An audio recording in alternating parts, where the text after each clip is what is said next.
नमस्कार मित्रांनो, अभ्यासवाणी या चॅनलवर तुमचं स्वागत आहे. अभ्यासवाणी रोज अभ्यास रोज प्रगती.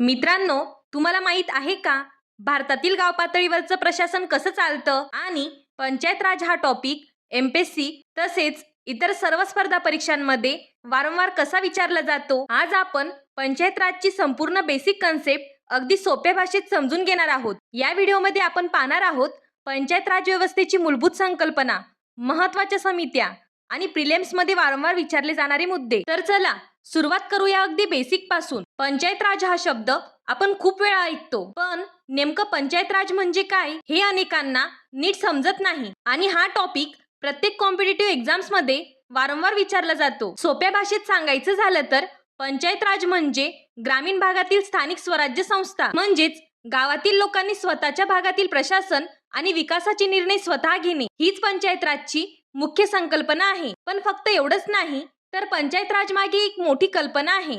या व्यवस्थेचा मुख्य आधार आहे लोकशाही विकेंद्रीकरण, म्हणजेच सत्ता फक्त केंद्र किंवा राज्यांकडे न राहता ती खाली लोकांपर्यंत पोहोचवणे. यालाच इंग्लिशमध्ये डेमोक्रॅटिक डिसेंट्रलायझेशन असं म्हणतात. उदाहरणार्थ, एखाद्या गावात पाण्याची समस्या आहे, तर तो निर्णय दिल्ली किंवा मुंबईत बसून घेणं अवघड आहे, पण गावातील लोकांनीच ठरवलं तर तो प्रश्न पटकन सुटतो. हीच पंचायत राजची ताकद आहे. म्हणजेच पंचायत राज ही फक्त एक व्यवस्था नसून लोकांना डिसिजन मेकिंग मध्ये सहभागी करण्याची प्रक्रिया आहे. पण एक गोष्ट लक्षात ठेवायला हवी, या संस्था स्वतंत्र असल्या तरी पूर्णपणे स्वायत्त नसतात. त्यांच्यावर राज्य सरकारचं नियंत्रण आणि देखरेख असते. म्हणजेच काम स्थानिक पातळीवर, पण मार्गदर्शन हे राज्यांकडून असतं. आता पंचायत राजची रचना समजून घेणं खूप इम्पॉर्टंट आहे. भारतामध्ये पंचायत राज हे 3 स्तरांवर कार्य करते: ग्रामपंचायत, पंचायत समिती आणि जिल्हा परिषद. हा 3 टायर सिस्टीम एक्झाम मध्ये खूप वेळा विचारला जातो. आता आपण एक कॉन्स्टिट्यूशनल अँगल देखील समजून घेऊया. भारतीय संविधानाच्या कलम 40 मध्ये राज्याला पंचायत स्थापन करण्याचा निर्देश दिला आहे. तसेच स्थानिक शासन हा विषय राज्य सूचीमध्ये येतो. म्हणजेच पंचायत राज ही व्यवस्था राज्याच्या अधिकारात येते. आता आपण पंचायत राज म्हणजे काय हे समजून घेतलं, पण आता एक महत्त्वाचा प्रश्न येतो, ही व्यवस्था भारतात कशी विकसित झाली? तर बघा, भारतामध्ये स्थानिक स्वराज्य ही कल्पना नवीन नाही. प्राचीन काळापासूनच गाव पातळीवर ग्रामपंचायत सारख्या संस्था अस्तित्वात होत्या. गावातील लोक स्वतः निर्णय घेत आणि गावाचा कारभार चालवत, म्हणजेच सेल्फ गव्हर्नन्स आधीपासूनच अस्तित्वात होतं. पण नंतर ब्रिटिश काळात या व्यवस्थेत बदल झाले. ब्रिटिश काळात सुरुवातीला सत्ता पूर्णपणे केंद्रीकृत होती, म्हणजे सर्व निर्णय हे वरून घेतले जात होते. पण हळूहळू डिसेंट्रलायझेशनची गरज लक्षात आली. 1882 मध्ये लॉर्ड रिपन यांनी स्थानिक स्वराज्याला प्रोत्साहन दिलं, म्हणून त्यांना father of local self government म्हटलं जातं. तरीही ही व्यवस्था पूर्णपणे प्रभावी नव्हती. स्वातंत्र्यानंतर भारतासमोर मोठं आव्हान होतं, ग्रामीण विकास. कारण भारताचा मोठा भाग हा ग्रामीण आहे. म्हणूनच सरकारला अशी व्यवस्था हवी होती जी गाव पातळीवर विकास साधू शकेल. यासाठी सरकारने विविध समित्या नेमल्या, ज्या पंचायत राजसाठी खूप महत्त्वाच्या ठरल्या. आतापर्यंत आपण पाहिलं की पंचायत राज ही व्यवस्था हळूहळू विकसित झाली. पण आता महत्त्वाचा प्रश्न म्हणजे ही व्यवस्था प्रॅक्टिकल स्वरूपात आणण्यासाठी काय केलं गेलं? याचं उत्तर आहे विविध समित्या. सर्वात महत्त्वाची आणि फाउंडेशन मानली जाणारी समिती म्हणजे 1957 मधील बलवंतराय मेहता समिती. ही समिती कम्युनिटी डेव्हलपमेंट प्रोग्राम आणि नॅशनल एक्सटेन्शन सर्व्हिस यांच्या कामगिरीचा आढावा घेण्यासाठी नेमली गेली होती. कारण या योजनांमध्ये लोकांचा सहभाग कमी होता. म्हणूनच या समितीने एक महत्त्वाची संकल्पना मांडली, डेमोक्रॅटिक डिसेंट्रलायझेशन, म्हणजे सत्ता लोकांपर्यंत देणे. यासाठी समितीने पंचायत राजची शिफारस केली. या समितीने 3 टायर सिस्टीम सुचवली: ग्रामपंचायत, पंचायत समिती आणि जिल्हा परिषद. आणि यामध्ये पंचायत समितीला केंद्रस्थानी महत्त्व दिलं. आता इथे एक खूप इम्पॉर्टंट पॉइंट आहे, जो एक्झाम मध्ये वारंवार विचारला जातो. बलवंतराय मेहता समितीने इलेक्शन्स बद्दल काय सांगितलं ते समजून घ्या. ग्रामपंचायत स्तरावर निवडणुका डायरेक्ट असाव्यात, म्हणजे गावातील लोकांनी थेट आपल्या प्रतिनिधींना निवडायचं. पण पंचायत समिती आणि जिल्हा परिषद स्तरावर निवडणुका इनडायरेक्ट असाव्यात, म्हणजे खालील स्तरावर निवडून आलेले सदस्य वरच्या स्तरावर प्रतिनिधी निवडतात. आता दुसरा महत्त्वाचा मुद्दा म्हणजे प्लॅनिंग अँड डेव्हलपमेंट. या समितीने स्पष्ट सांगितलं की विकासाची जबाबदारी स्थानिक पातळीवर द्यावी. म्हणजेच गावाचा विकास गावानेच ठरवायचा, तालुक्याचा विकास तालुक्याने आणि जिल्ह्याचा विकास जिल्हा स्तरावर. उदाहरणार्थ, गावात रस्ता करायचा असेल तर तो निर्णय वरून येण्याची वाट बघण्यापेक्षा ग्रामपंचायतीने ठरवणं जास्त इफेक्टिव्ह ठरतं. म्हणून हा पॉइंट लक्षात ठेवा. डायरेक्ट इलेक्शन ग्रामपंचायत, इनडायरेक्ट इलेक्शन वरच्या स्तरावर आणि प्लॅनिंग रिस्पॉन्सिबिलिटी लोकल लेवलवर. म्हणजेच बलवंतराय मेहता समितीने पंचायत राजची पायाभरणी केली, पण ही व्यवस्था पूर्णपणे यशस्वी ठरली नाही. म्हणूनच 1978 मध्ये अशोक मेहता समिती नेमली गेली. या समितीने आधीच्या प्रणालीतील त्रुटी लक्षात घेऊन सुधारणा सुचवल्या. म्हणजे बघा, 2 टायर सिस्टीम सुचवली. जिल्हा परिषद, डिस्ट्रिक्ट लेवल आणि मंडळ पंचायत, ग्रुप ऑफ विलेजेस. या समितीने जिल्हा स्तराला सर्वात जास्त महत्त्व दिलं. म्हणजेच डिस्ट्रिक्ट हा प्लॅनिंगचा मुख्य केंद्र असावा. आता अशोक मेहता समितीने काही खूप महत्त्वाच्या सुधारणा सुचवल्या, ज्या एक्झाम मध्ये वारंवार विचारल्या जातात. सर्वात पहिला मुद्दा, या समितीने सांगितलं की पंचायत राजमध्ये पॉलिटिकल पार्टीचा सहभाग असावा.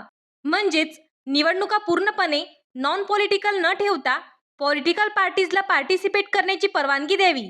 आता दुसरा महत्त्वाचा मुद्दा म्हणजे इलेक्शन बद्दल.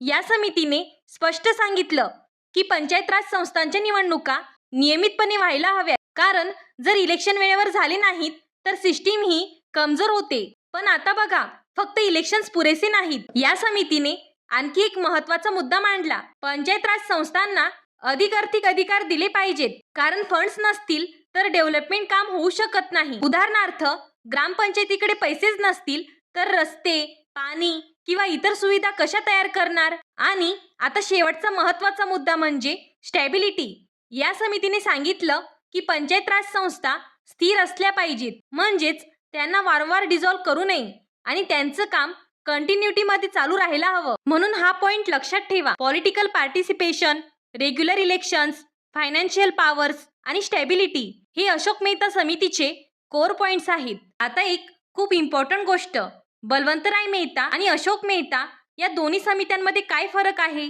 ते समजून घेऊया. बलवंतराय मेहता समितीने 3 टायर सिस्टीम सुचवली, ग्रामपंचायत, पंचायत समिती आणि जिल्हा परिषद. पण अशोक मेहता समितीने सिस्टीम सिम्प्लिफाईड करून 2 टायर स्ट्रक्चर सुचवला, जिल्हा आणि मंडळ स्तर. आता दुसरा महत्त्वाचा फरक म्हणजे या समित्यांचा फोकस कुठे आहे. तर बघा, बलवंतराय मेहता समितीने ब्लॉक लेवल म्हणजे पंचायत समितीला सर्वात जास्त महत्त्व दिलं, पण अशोक मेहता समितीने डिस्ट्रिक्ट लेवलला मुख्य केंद्र मानलं. आता शेवटचा आणि कन्सेप्ट समजण्यासाठी इम्पॉर्टंट फरक, बलवंतराय मेहता समिती ही पंचायत राजची फाउंडेशन होती, म्हणजे सिस्टीम सुरू करण्याची सुरुवात. तर अशोक मेहता समिती ही त्या सिस्टीम मध्ये सुधारणा करण्यासाठी होती, म्हणजे सिस्टीम अधिक मजबूत आणि प्रॅक्टिकल बनवण्यासाठी होती. म्हणून एक्झामसाठी सिंपल लक्षात ठेवा, बलवंतराय मेहता समिती 3 tyre plus foundation, Ashok Mehta समिती 2 टायर प्लस सुधारणा आणि डिस्ट्रिक्ट फोकस. आतापर्यंत आपण बलवंतराय मेहता आणि अशोक मेहता या 2 महत्त्वाच्या समित्या पाहिल्या, पण पंचायत राज सिस्टीम इथेच थांबलेली नाही. यानंतर आणखी काही समित्या आल्या, ज्यांनी ही व्यवस्था अधिक मजबूत करण्यासाठी महत्त्वाच्या शिफारसी केल्या. आणि एक गोष्ट लक्षात ठेवा, सध्या या समित्यांवर देखील एक्झाम मध्ये डायरेक्ट प्रश्न विचारले जात आहेत. सर्वात आधी GVK राव समिती पाहूया. या समितीने सांगितलं की डेव्हलपमेंट प्रोग्राम्स हे ब्युरोक्रॅसीकडे जास्त केंद्रित झाले आहेत, म्हणूनच प्लॅनिंग आणि डेव्हलपमेंटची रिस्पॉन्सिबिलिटी जिल्हा स्तरावर द्यावी. म्हणजेच डिस्ट्रिक्ट लेवल हा डेव्हलपमेंटचा मेन सेंटर असावा. आता पुढील समिती जी एक्झामसाठी खूप इम्पॉर्टंट आहे, LM सिंघवी समिती. या समितीने एक अत्यंत महत्त्वाची शिफारस केली, पंचायत राजला कॉन्स्टिट्यूशनल स्टेटस दिला पाहिजे. म्हणजेच पंचायत राजला संविधानात स्थान मिळालं पाहिजे. हा पॉइंट पुढे 73व्या घटना दुरुस्तीसाठी बेस ठरला. त्यानंतर आणखी एक समिती आली, PK थंगन समिती. या समितीने पंचायत राज संस्थांना अधिक पॉवर्स देण्यावर भर दिला, तसेच त्यांना अधिक इफेक्टिव्ह बनवण्यावर लक्ष दिलं. म्हणजेच या सर्व समित्यांनी मिळून पंचायत राज सिस्टीम हळूहळू मजबूत केली. आता आपण एकदा क्विक रिव्हिजन करून घेऊया. GVK राव समिती, district level planning, LM Singhvi, constitutional status, PK Thangan, मोर पॉवर्स. आणि या सर्व समित्यांच्या शिफारसींचा परिणाम म्हणजे पंचायत राजला कॉन्स्टिट्यूशनल दर्जा देण्याची गरज निर्माण झाली. याचाच पुढचा टप्पा म्हणजे 73वी घटना दुरुस्ती. म्हणून हा भाग नीट लक्षात ठेवा, कारण आता या समित्यांवरूनही एक्झाम मध्ये प्रश्न येत आहे. तर बघा मित्रांनो, हा होता पंचायत राज पार्ट 1. पुढच्या भागात आपण 73वी घटना दुरुस्ती आणि त्याच्या रिलेटेड जी कलमे आहेत ती पाहणार आहोत. जर हा व्हिडिओ युजफुल वाटला असेल तर पुढील भाग नक्की पहा. थँक्यू. अभ्यासवाणी रोज अभ्यास रोज प्रगती.